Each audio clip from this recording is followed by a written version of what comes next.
만민 중에서 너를 택하여 자기 기업의 백성으로 삼으셨느니라. 아멘. 할렐루야.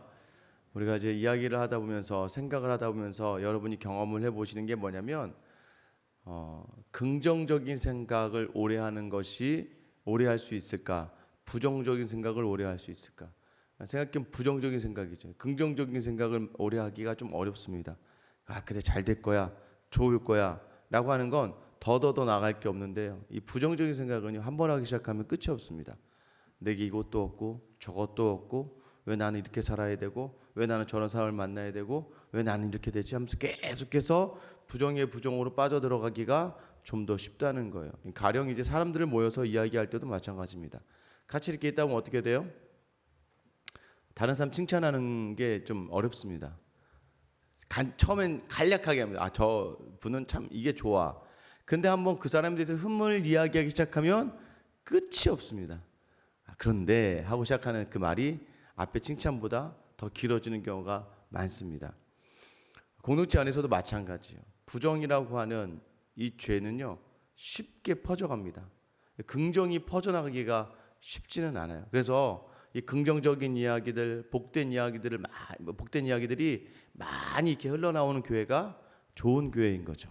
왜냐하면 목사님도 좋아, 장로님도 좋아, 권사님 좋아, 집사님도 너무 좋고 교회 분위기도 너무 좋고 계속해서 성도들 사이에서 이야기 나올 때마다 참 우리 교회가 너무 좋아 하는 이야기들보다 어떤 교회들은 더러 모이기만 하면 우리 목사님은 왜 저런지 모르겠어, 저 장로님은 왜 저러실까, 권사님은 10가지도 괜찮아요. 근데 10가지는 좀 아쉬움이 있을 수 있겠지만 더 나아가서 사람을 비판하고 판단하고 더 나아가서는 더 무서운 건 무엇입니까? 자기가 가지고 있는 잘못된 신앙의 그런 견해를 가지고 마치 자기의 경험에 의해서 맞다라고 얘기하면서 공동체에 대해서 굉장히 큰 훼손을 가할 때입니다. 오늘 본문 12절에 보면 시작하면서 이렇게 얘기하죠. 내 하나님 여호와께서 내게 주어 거주하게 하신 한 성읍에 대하여 내게 소문이 들리기를. 자, 어떤 소문이냐면 13절에 너희 가운데 어떤 불량배가 일어나서 그 성읍 주민을 유혹하여 이르기를 너희가 알지 못하는 다른 신들을 우리가 가서 섬기자 한다 하거늘. 자, 어떤 불량배가 일어난다는 거예요. 이 어떤 불량배라는 의미 표현은 쓰잘데기 없는 사람이라는 의미입니다. 정말 쓰잘데기 없는 사람.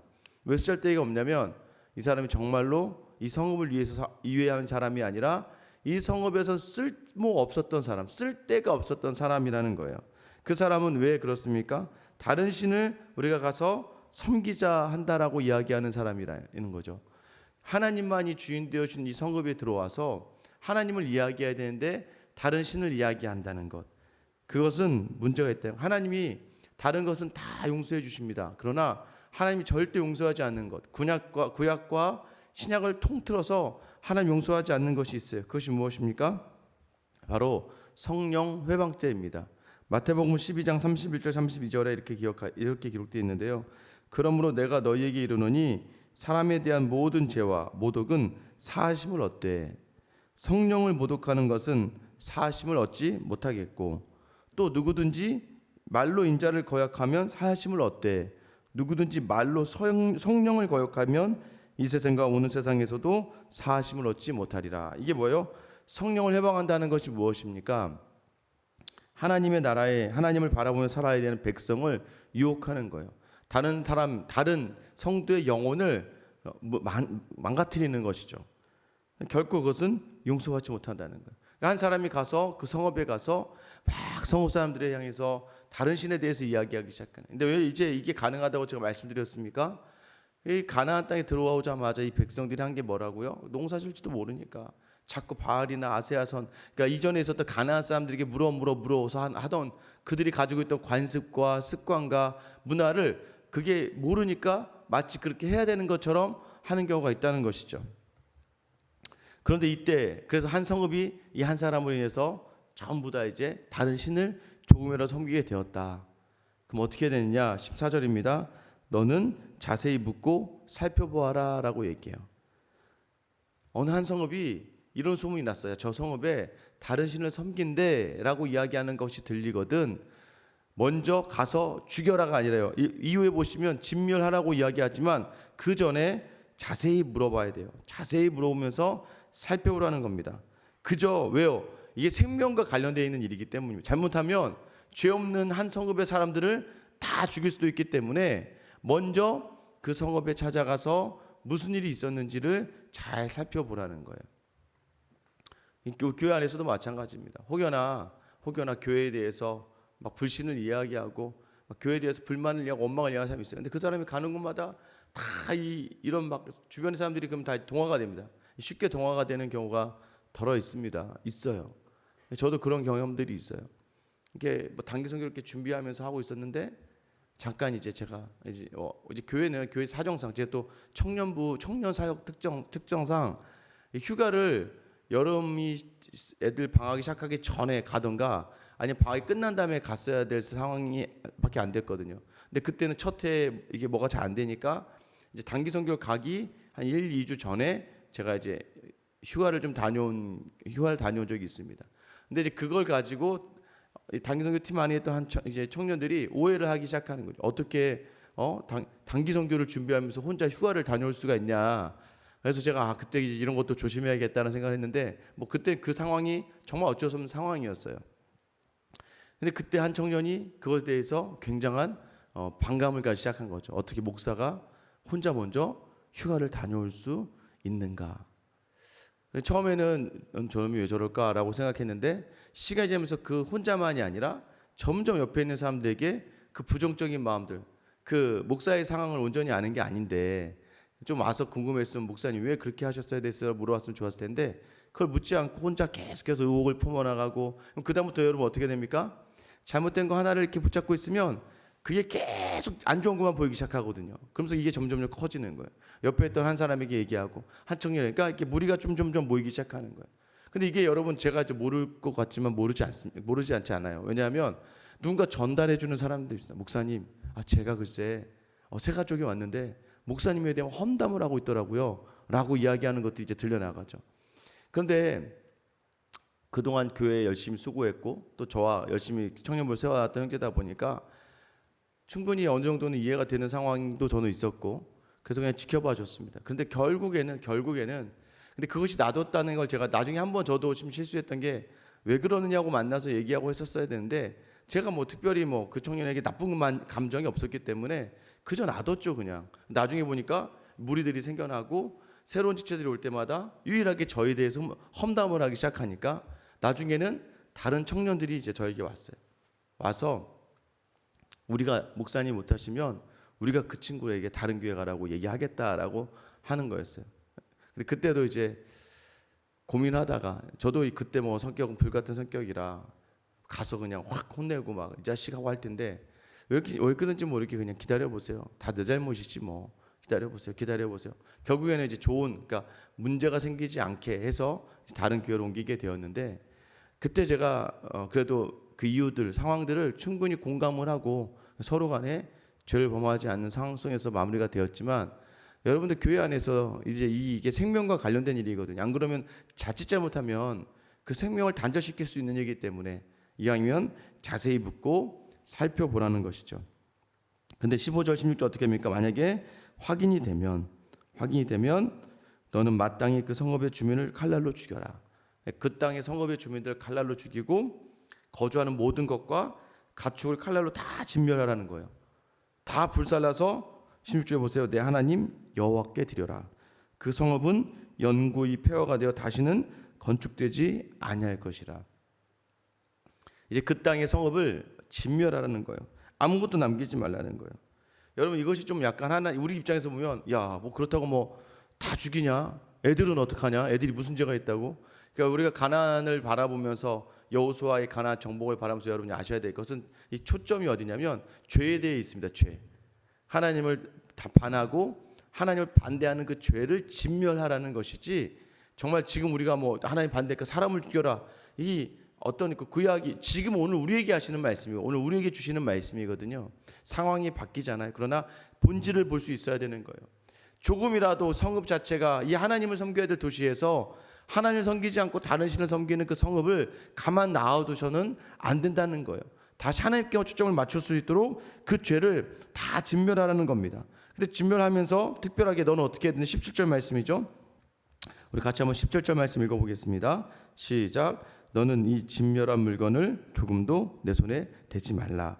그리하면 여호와께서 그의 진노를 그치시고 너를 긍휼히 여기시고 자비를 더하사 내 조상들에게 맹세하신 같이 너를 번성하게 하실 것이라. 진멸한 물건에 손대지 말아라. 하나님이 원하지 않는 곳에 손대지 말라는 거예요. 욕심이 나잖아요. 아유, 저걸 다 태워. 저거 뭐 하나님 뭐 사람 다 죽였으니까 물건이 무슨 죄가 있습니까? 라고 생각할 수 있는데 조금이라도 그곳에는 물건들이 왜요? 우상 숭배를 위하여 쓰였던 물건들도 있을 터이고 우상 제물을 제단을 쌓기에 필요했던 것들도 있을 것이고 그 수고를 통해서 그것을 우상 제물을 섬겼으니까 절대 그곳에 대해서 너는 손도 대지 말라는 거예요.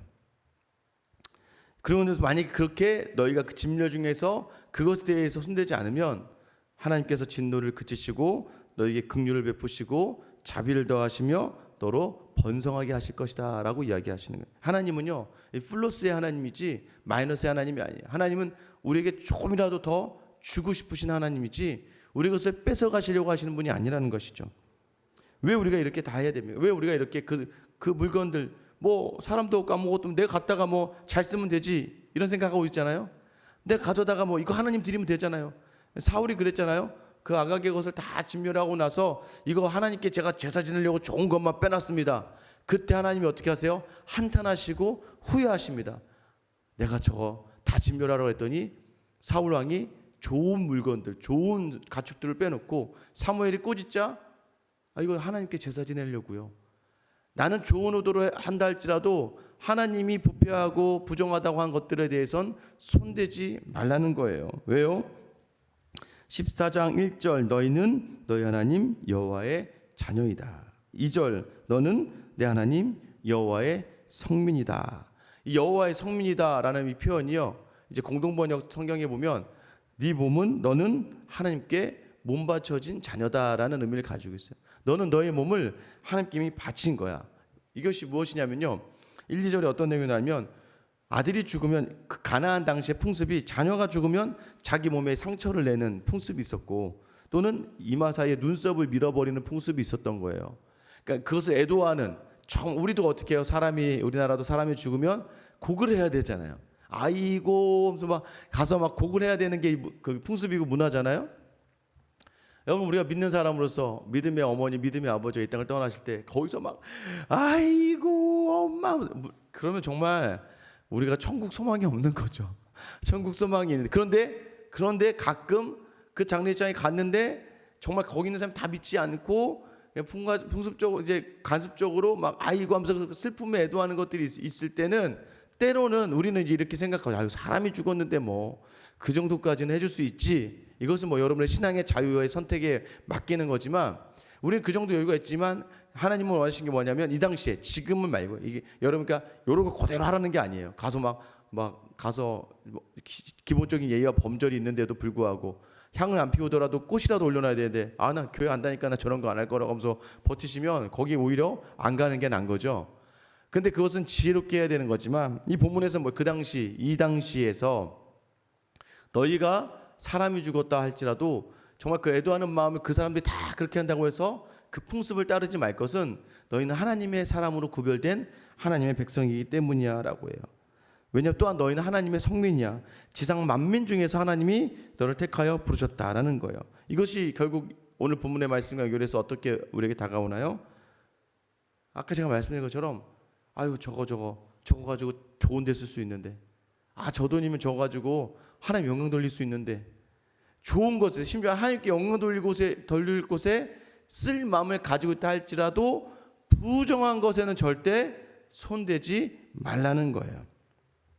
하나님은 그런 부정한 것을 받기를 원하지 않는다는 거예요. 하나님 무엇을 원하신다? 너희는 거룩한 하나님의 성민이다. 너희 거룩한 몸을 원한다는 거예요.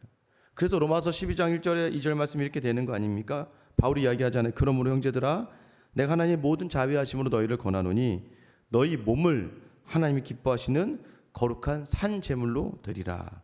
죽은 제물이에요. 산 제물로 드리라. 이는 너희에게 드릴 영적 예배니라. 너희는 이 세대를 본받지 말고 오직 마음을 새롭게 함으로 변화를 받아 하나님의 선하시고 기뻐하시고 온전하신 뜻이 무엇인지 분별하도록 해라. 우리도 이 세대에 휩쓸리게 되면 정말 그래 내가 돈을 어떻게든 많이 벌어서 헌금을 교회 이만큼 하고 내가 교회 어떻게 벌어서 펀드를 한 교회에 막 내가 교회 차도하고 세상적인 관점으로 자꾸 그런 식으로 하지 말라는 거예요.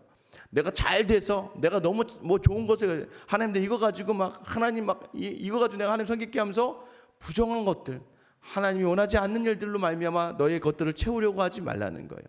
부정한 것을 절대 보지 않고 하나님만 온전히 바라볼 수 있는 그 너희 몸을 제사로 드리는 삶을 원하신다는 거예요.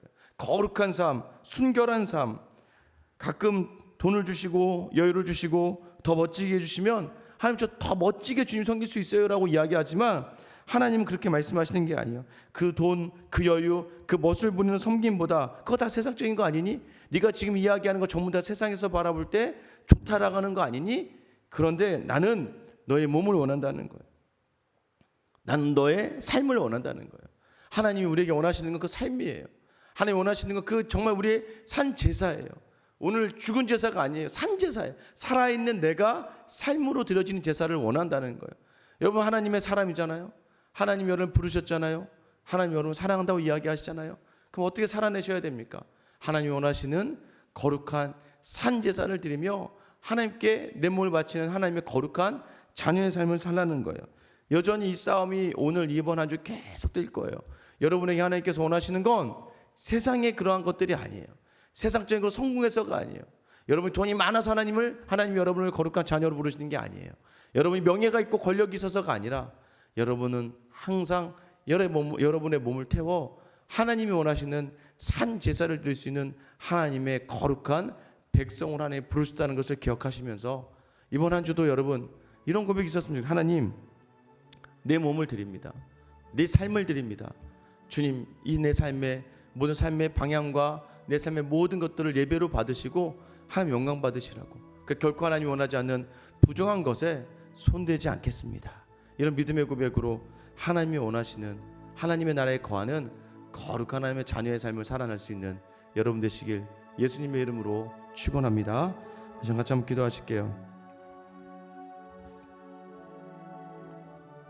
때로는 하나님께 내 하나님 이렇게 섬기고 싶어요.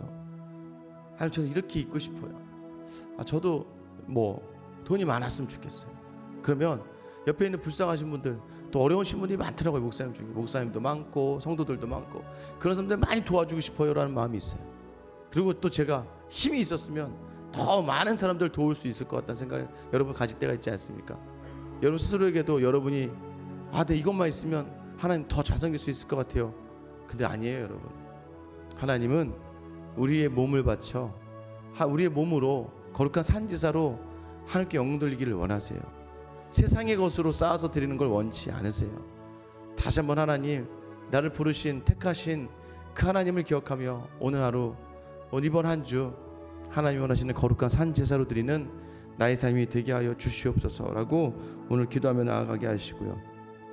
내가 지금에 있는 그대로를 정직하게 하나님께 드리며 하나님의 마음 그대로 담아 변치 않게 우리를 잡아주시고 주님이 원하시는 기쁘시게 하는 삶을 한 주 살아내게 해달라고 기도해 주시고요. 우리 생수양교회를 기도하실 때 정말 이 교회가 모든 성도들이 몸이잖아요. 그리스도의 몸이잖아요. 이 몸을 온전하게 드리는 공동체가 되게 해달라고. 특별히 어렵고 힘든 성도들이 많이 있습니다. 또 당장 필요한 것들이 참 많은 그러한 일들이 있어요.